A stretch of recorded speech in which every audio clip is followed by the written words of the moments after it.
Hi all again welcome to Vanaja's food hub. నేనైతే ఈరోజు ఉసిరికాయ పచ్చడి ఎలా కొట్టాలో చూపిస్తున్నా. దానికోసం 1/2 kg ఉసిరికాయలు, మనకు సరిపడినంత సాల్ట్, మెంతులు, ఆవాలు, పసుపు, చింతపండు, ఇంకా చిల్లీ పౌడర్ కూడా రెడీగా పెట్టుకోవాలి. దానికోసం ఇప్పుడు ఫస్ట్ మనం ఒక 100 గ్రాముల చింతపండు వాటర్లో నీట్గా క్లీన్ చేసి ఉడకబెడుతున్నాను స్టవ్ పైన. ఇంకా ఒక 2 టేబుల్ స్పూన్స్ మెంతులు దోరగా వేయించుకోవాలి.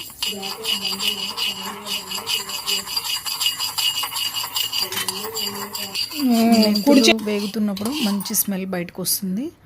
ఆ మంచి స్మెల్ రాగానే స్టవ్ ఆఫ్ చేసి మెంతులు పక్కన వేరే ప్లేట్లోకి తీసుకుందాం. ఇంకా ఆవాలు కూడా చూస్తున్నారు కదా, ఒక 50 గ్రామ్స్ ఆవాలు వేయించి పక్కన పెట్టుకున్నాం. ఇప్పుడు మనం స్టవ్ పైన పాన్ బట్టి అందులో ఉసిరికాయలు వేయించడానికి కావలసిన ఆయిల్ తీసుకున్నాం. అందులో బాగా కడిగి నీట్గా తుడిచిపెట్టుకున్న ఉసిరికాయల్ని ఆయిల్లో వేస్తున్నాం.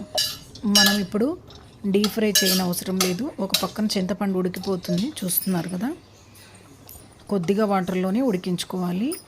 ఇప్పుడు ఈ ఉసిరికాయల్లో కొద్దిగా సాల్ట్ వేసి మొత్తం సాల్ట్ అంతా మిక్స్ అయ్యేలాగా మిక్స్ చేసి లో ఫ్లేమ్లో పెట్టేసి స్టవ్ మనం లిడ్ పెట్టేసి మధ్య మధ్యలో ఒకసారి చెక్ చేసుకుంటూ ఇలా కాయలు మొత్తంగా మిక్స్ చేసుకుంటూ ఒక 2-3 టైమ్స్ అలా మిక్స్ చేసుకుంటూ లో ఫ్లేమ్లో మూత పెట్టేసి ఉడకబెట్టామంటే మంచిగా ఫ్రై అయిపోతాయి. చక్కగా ముక్క కూడా మెత్తబడుతుంది.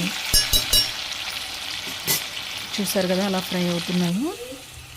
గోల్డెన్ బ్రౌన్ కలర్, ఈ కలర్ వచ్చేంత వరకు కలర్ చూసారు కదా. ఇప్పుడు స్టవ్ ఆఫ్ చేసేసుకోవాలి. మనకి చక్కగా వేగిపోయాయి ఉసిరికాయలు, మెత్తగా కూడా అయిపోయింది, లోపల సాఫ్ట్గా. చూసారు కదా ముక్కలు విడిపోతున్నాయి. అలా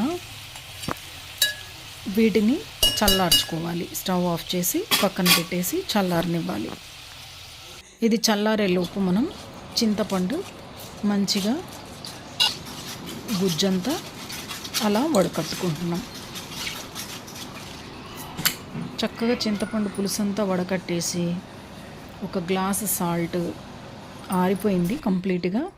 ఆరిపోయిన తర్వాత ఒక గ్లాసు సాల్ట్, ఒక 2 గ్లాసెస్ అంటే అది అరగిద్ద గ్లాస్, అది గిద్ద గ్లాస్ కూడా కాదు, అరగిద్ద గ్లాస్ తోటి అరగిద్ద సాల్ట్ వేసాను. దాంతో 2 గ్లాసులు కారం వేసాను కాబట్టి ఒక గిద్ద కారం.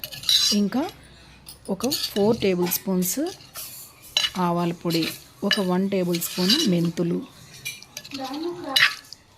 కొంచెం పసుపు కూడా వేసి అలా చక్కగా మిక్స్ చేసుకోవాలి. నేనైతే ఉసిరికాయలు వేయించడానికి వేసిన ఆయిలే సరిపోయింది నాకు. అప్పుడే నేను సరిపడా ఆయిల్ తీసుకున్నాను. ఇప్పుడు దీన్ని మనం ఒక రోజు స్టోర్ చేసుకుంటే మన ఉసిరికాయ పచ్చడి